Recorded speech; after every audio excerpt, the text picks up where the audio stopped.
ದಾವೀದನು ಮಾಡಿದೇನು ಗೊತ್ತಾ? ಯಾವಾಗ ದಾವೀದನು ರಾಜನಾಗಿ ಸಿಂಹಾಸನದ ಮೇಲೆ ಕೂತ್ಕೊಂಡನೋ ಅವನು ತನ್ನ ಸ್ನೇಹಿತನನ್ನು ಮರೆಯಲಿಲ್ಲ ಪ್ರಿಯರೇ. ನಾವು ಮೇಲನ್ನುಂಟು ಮಾಡಿದ್ರೆ ಆ ಮೇಲು ನಮ್ಮ ನಂತರದ ತಲೆಮಾರಿಗೆ ಮೇಲನ್ನುಂಟು ಮಾಡುತ್ತೋ? ಯಶ್. ದಾವೀದನು ಮಾಡಿದೇನು ಗೊತ್ತಾ? 2ನೇ ಸಮುವೇಲ ಪುಸ್ತಕ 9ನೇ ಅಧ್ಯಾಯ 1ರಿಂದ ಕೆಲವು ವಚನ ಹೇಳುತ್ತೆ. ಅಲ್ಲಿ ನೀವು ಜಾಗ್ರತೆಯಿಂದ ಪರಿಶೀಲಿಸುವುದಾದರೆ, ಯೋನಾತನನ ನಿಮಿತ್ತವಾಗಿ ನಾನು ಉಪಕಾರ ಮಾಡುವುದಕ್ಕಾಗಿ ಸೌಲನ ಕುಟುಂಬದಲ್ಲಿ ಯಾರಾದರೂ ಉಳಿದಿದ್ದಾರೋ ಹೋಗಿ ಎನ್ಕ್ವೈರಿ ಮಾಡಿರಿ ಎಂದು ಹೋಗಿ ಎನ್ಕ್ವೈರಿ ಮಾಡಿದರೆ ಕೇವಲ ಒಬ್ಬನೇ ಉಳಿದುಕೊಳ್ಳುತ್ತಾನೆ, ಯೋನಾತನನ ಮಗನಾಗಿರುವಂತಹ ಮೆಫಿಬೋಶೇತನು. ಅವನೊಬ್ಬ ಕುಂಟನು, ದಿಕ್ಕು ದಸೆಯಿಲ್ಲದೆ ಯಾರೋ ಒಬ್ಬರ ಮನೆಯಲ್ಲಿ ಬಿದ್ದವನಾಗಿದ್ದ ಈ ಯೋನಾತನನ ಮಗನು. ಅವನಿಗೆ ಈ ವಾರ್ತೆಯನ್ನು ಕಳಿಸಿ ಅವನನ್ನು ತನ್ನ ಬಳಿಗೆ ದಾವೀದನು ಕರೆಸಿಕೊಂಡು ದಾವೀದನು ಹೇಳ್ತಾನೆ, ಮಗನೇ, ಸೌಲನಿಗಿರುವಂತಹ ಆಸ್ತಿ ಎಲ್ಲವನ್ನೂ ಕೂಡ, ಭೂಮಿ ಎಲ್ಲವನ್ನೂ ಕೂಡ ಮತ್ತೆ ನಿನಗೆ ಕೊಡ್ತಿದ್ದೇನೆ. ನೀನು ಸುಖವಾಗಿ ಜೀವಿಸು, ಸಂತೋಷದಿಂದ ಜೀವಿಸು. ಅಷ್ಟೇ ಅಲ್ಲ, ನಿನ್ನ ತಂದೆಯಾದ ಯೋನಾತನನ ನಿಮಿತ್ತ ನಿನಗೊಂದು ಮಾತು ಕೊಡ್ತೇನೆ. ಏನೆಂದು ಗೊತ್ತಾ?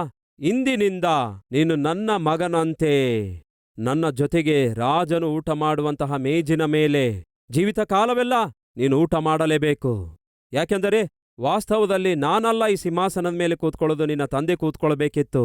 ಆದರೆ ನಿನ್ನ ತಂದೆ ನನಗೆ ಬಹಳವಾಗಿ ಪ್ರೀತಿಸಿ ತನ್ನ ಸ್ಥಾನ ನನಗೆ ಒಪ್ಪಿಸಿಕೊಟ್ಟಿ ಹೋಗಿರೋದ್ರಿಂದ ಈಗ ಈ ಸ್ಥಾನದಲ್ಲಿ ನಾನು ಕೂತಿದ್ದೇನೆ, ರಾಜನ ಮೇಜಿನ ಮೇಲೆ ಊಟ ಮಾಡ್ತಿದ್ದೇನೆ. ಹಾಗಾಗಿ ನಾನು ನಿನ್ನ ತಂದೆಗೆ ಕೊಟ್ಟ ಮಾತಿನ ಪ್ರಕಾರ ನೀನು ರಾಜಕುಮಾರನಾಗಿಯೇ ರಾಜನ ಮೇಜಿನ ಮೇಲೆ ಜೀವಿತ ಕಾಲವೆಲ್ಲ ಊಟ ಮಾಡಬೇಕು ಅಂದ. ಆ ದಿನದಿಂದ ಆ ಮಗನು ಸೌಲನಿಗಿರುವ ಆಸ್ತಿಯನ್ನೆಲ್ಲ ಬೇಡ ಅಂದ್ಕೊಂಡ. ಅಯ್ಯ, ನೀನಿದ್ರೆ ಸಾಕು, ಆಸ್ತಿ ಯಾಕೆ ನನಗೆ ಬೇಕು ಎಂದು ಹೇಳಿ ರಾಜನೊಂದಿಗೆ ಸೇರಿ ಊಟ ಮಾಡುವವನಾಗಿ ಆಯ್ಕೆ ಮಾಡಲ್ಪಟ್ಟ. ಕಾರಣ ಗೊತ್ತಾ? ಆ ದಿನ ಯೋನಾತನನು ಮಾಡಿದ ಮೇಲು, ಅವನು ಸತ್ತ ನಂತರವೂ ಕೂಡ ಅವನು ಮಾಡಿರುವ ಮೇಲು ಬದುಕೇ ಇತ್ತು ಪ್ರಿಯರೇ.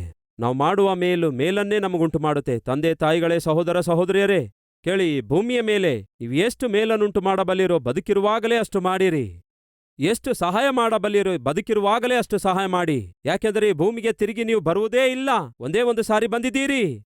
ಈ ಭೂಮಿಯ ಮೇಲೆ ನಿಮ್ಮ ಯಾತ್ರೆ ಮುಗಿಸಿ ಹೊರಟು ಹೋದ ನಂತರ ಯಾರೊಬ್ಬರಿಗೂ ನೀವು ಸಹಾಯ ಮಾಡಲಾರಿರಿ. ಹಾಗಾಗಿ ನೀವು ಮಾಡಿದ ಸಹಾಯ, ನೀವು ಮಾಡಿರುವ ಮೇಲು, ನೀವು ಮಾಡಿರುವ ಒಳ್ಳೆ ಕೆಲಸ ನೀವು ಸತ್ತ ನಂತರ ನಿಮ್ಮ ಮಕ್ಕಳಿಗೆ ಆಶೀರ್ವಾದಕರವಾಗಿ ಮಾರ್ಪಡುತ್ತದೆ. ಪರಲೋಕದಲ್ಲಿ ನಿಮ್ಮನ್ನು ಉನ್ನತವಾದ ಸ್ಥಿತಿಗೆ ಸೇರಿಸುತ್ತದೆ. ಅಂತಹ ಜೀವಿತ ನಮಗೂ ಬೇಕು. ಒಬ್ಬ ಅದ್ಭುತನಾದ ಮಗನಾಗಿರಬೇಕು, ಒಬ್ಬ ಅದ್ಭುತಳಾದ ಮಗಳಾಗಿಯೂ ಆತ್ಮಿಕನಾಗಿಯೂ ಇರಬೇಕು, ಒಬ್ಬ ಅದ್ಭುತನಾದ ಸ್ನೇಹಿತನಾಗಿರಬೇಕು. ಅಂತಹ ಅದ್ಭುತವಾದ ಆಶೀರ್ವಾದ ನಮ್ಮ ಮಕ್ಕಳಿಗೆ ನಾವು ಬಿಟ್ಕೊಟ್ಟು ಹೋಗಬೇಕು ಎಂದು ಆಶಿಸುವಂಥವರಿರುವುದಾದರೆ ನನ್ನೊಂದಿಗೆ ಸೇರಿ ಪ್ರಾರ್ಥಿಸುವಿರಾ?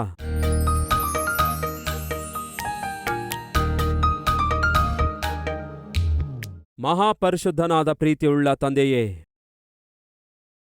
ಅನೇಕ ವಿಷಯಗಳ ಮೂಲಕ ಮಾತಾಡಿದ್ದೀರಿ. ಯೋನಾತನನ ಜೀವಿತದ ಕುರಿತಾಗಿ ನಮಗೆ ಸತ್ಯವನ್ನು ತಿಳಿಸಿ ನಮ್ಮ ಜೀವಿತದಲ್ಲಿರುವ ಲೋಪಗಳೇನು, ತಪ್ಪುಗಳೇನೆಂದು ತಿಳಿಯಪಡಿಸಿದ್ದೀರಿ.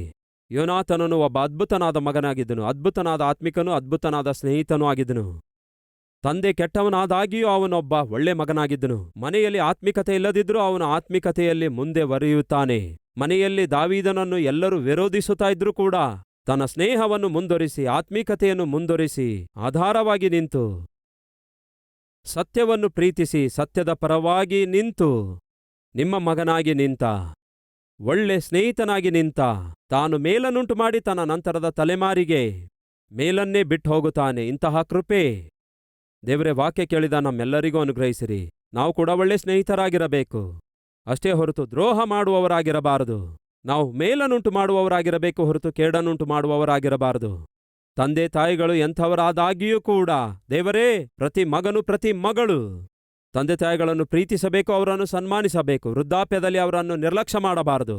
ಜ್ಞಾನವುಳ್ಳವರಾಗಿ ದೇವರೇ ಕುಟುಂಬ ವ್ಯವಸ್ಥೆಯಲ್ಲಿ ಅವರವರು ತಮ್ಮ ಜವಾಬ್ದಾರಿಕೆ ನಿರ್ವಹಿಸುವ ಕೃಪೆ ಪ್ರತಿಯೊಬ್ಬರಿಗೂ ದಯಪಾಲಿಸಿರೆಂದು ಯೇಸುವಿನ ನಾಮದಲ್ಲಿ ಬೇಡಿ ಹೊಂದಿದ್ದೇವೆ ತಂದೆಯೇ, ಆಮೇನ್.